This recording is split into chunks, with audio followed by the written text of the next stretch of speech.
Hey guys, what is up? Niyat here with Film Comics Explained, and today we'll be taking a look at the Necromongers, which were first featured in the Chronicles of Riddick, the second film in a trilogy that follows protagonist and anti-hero Riddick, a fugitive who is on the run and is supposedly the last member of a warrior race known as Furians, which were believed to have been wiped out. The Necromongers were a large religious empire known for fervently and violently pushing their necroism belief system on others, which was essentially the belief that life was in conflict with the natural state of the universe.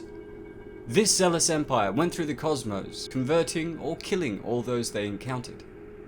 The Necromongers believed that each verse had its own god, and that life was antagonistic to the natural order of the universe, which had to be purged to enable rebirth in the Underverse, their promised land, and a paradise of which the living world was only a pale reflection.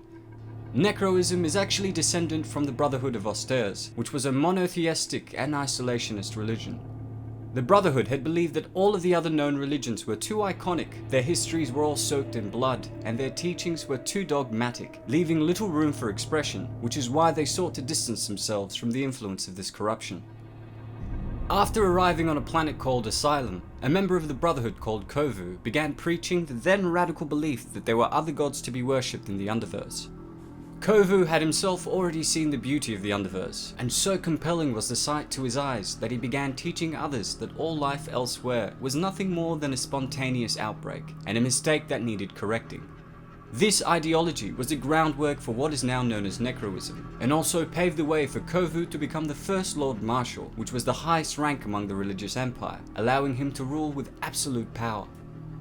All Necros are the result of a long and painful conversion process, where they receive the mark of the Necromonger, which was the result of painful spikes which would pierce the side of their necks. After this purification, the nerves are numbed, and much of the colour and life that had once occupied the body is drained. The Necros did not reproduce, as this would only propagate life further, which would be counterproductive to their cause.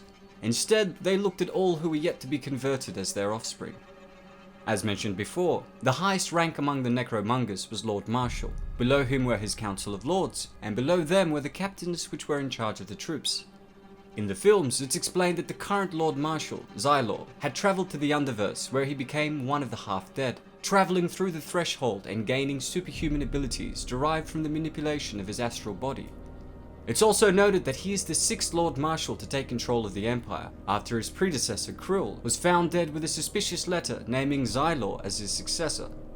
Though there was much speculation over the legitimacy of his ascension early on, Xylor was promptly exonerated from any wrongdoing, before ruthlessly hunting and killing all who had questioned his rule. The Lord Marshal had then led the Necromongers on an epic conquest, laying waste to entire systems with their unrivaled fleet of spaceships. Using the tactic of shock and awe, they were able to overwhelm each planet they arrived on by their sheer numbers, before converting or killing the entire populace. Once they were finished, the Necromongers would then release their conquest icons, which were large energy delivery systems that stood at a height of over 2,000 feet, and were powerful enough to devastate entire planets, eradicating all signs of life and ideologies that challenged the Empire. The troops of the Empire were very intimidating, as they all viewed death as honourable, and were also unable to feel pain due to their conversion. These troops could be seen utilising ranged weapons like the gravity gun, which was a handheld device capable of using compressed gravity as a projectile. The Necros also sported a range of melee weapons, including, but not limited to, the poleaxes, the Necrospear, and the Necroblade. In the Chronicles of Riddick, it's also explained that as well as Necroism, they also heavily believed and practiced a philosophy that allows you to keep what you kill, believing that ending another's life entitles you to their property and position. It's also revealed that Xylor had come across a prophecy many years prior that foretold of a time where a Furian would bring about his downfall and destroy him. Fearing to lose all that he had achieved, the Lord Marshal went on a campaign to convert and wipe out the entire race of Furians. It was this prophecy and his actions in response to it that led to his adoption of the tactic of complete race and culture destruction, which he saw was the most effective way of combating potential dissidents. Unfortunately for the Lord Marshal, there was one Furian who was only a child at the time who had managed to escape his clutches, and would inadvertently come back to fulfill the prophecy that Xylor had worked so hard to prevent. Their religious doctrine, incredibly large numbers, weaponry, and their ability to teleport from their ships en masse all combined to make the Necromongers one of the most terrifying threats to life in the universe. Well, that's all for today, folks. Thanks to all of you guys who suggested we look at the Necromongers featured in the Chronicles of Riddick.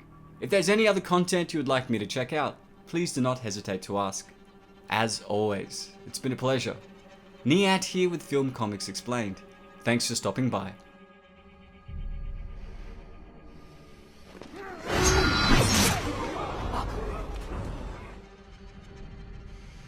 Been a long time since I've seen my own blood.